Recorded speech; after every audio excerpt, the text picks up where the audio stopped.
నగరంలో ఫ్లైఓవర్లు, అండర్ పాస్లు, వెడల్పాటి రోడ్లు ఎన్ని వచ్చినా ట్రాఫిక్ నరక మాత్రం తప్పడలేదు.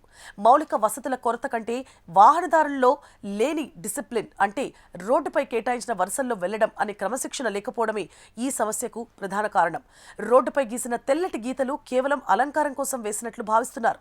ఎక్కడ ఖాళీ ఉంటే అక్కడ దూసుకుపోవాలి అనే డ్రైవింగ్ మైండ్ సెట్తో నగరంలో సగానికి పైగా ట్రాఫిక్ జామ్లు, రోడ్డు ప్రమాదాలు జరుగుతున్నాయి.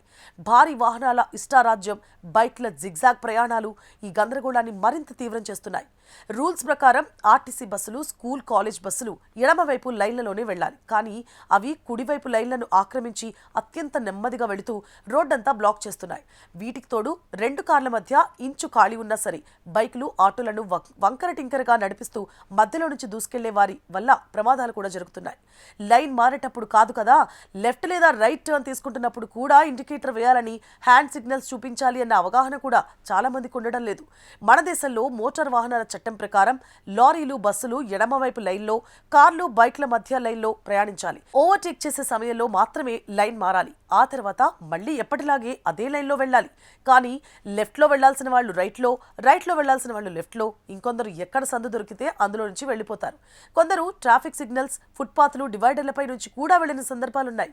మన దేశంలో మోటార్ వెహికల్ యాక్ట్ ప్రకారం లైన్ రూల్ బ్రేక్ చేస్తే 500 రూపాయల నుంచి 1000 రూపాయల వరకు ఫైన్ వేసే అవకాశం ఉన్నప్పటికీ ఫీల్డ్ లెవెల్లో అమలు నామమాత్రంగానే ఉంది. ట్రాఫిక్ పోలీసులు హెల్మెట్లు పెట్టుకోలేదని, నో పార్కింగ్లో బండి పెట్టారని చలాన్లు వేయడంపైనే దృష్టి పెడుతున్నారు. కానీ లైన్ డిసిప్లిన్ను అస్సలు పట్టించుకోవడం లేదు. విదేశాల తరహాలో మన దగ్గర కూడా మెయిన్ చౌరస్తాలో హైవేలపై అత్యాధునిక లైన్ నిఘా కెమెరాలు ఏర్పాటు చేసి భారీ చలాన్లు వేస్తేనే మార్పు వచ్చే అవకాశం ఉంటుంది. రోడ్డుపై మధ్యలో కంటిన్యూగా తెల్లటి గీత ఉంటే అక్కడ ఎట్టి పరిస్థితుల్లోనూ లైన్ మారకూడదు, ఓవర్టేక్ చేయకూడదు. బ్రోకెన్ లైట్ లైన్ అంటే రోడ్డుపై తెల్లటి చుక్కల గీతలు అంటే కట్టైన గీతలు ఉంటే సురక్షితంగా చూసుకొని లైన్ మారవచ్చు లేదా ఓవర్టేక్ చేయొచ్చు. Bengaluru Nagpur highway NH44, Vijayawada Mumbai highway NH65 పై ఐటీ కారిడార్, గచ్చిబౌలి, మాదాపూర్లోని ప్రధాన రోడ్లపై కుడివైపు లైన్లో కేవలం కార్లు మాత్రమే వెళ్లాలి. మధ్య లైన్లో కార్లు, బైక్లు ప్రయాణించాలి.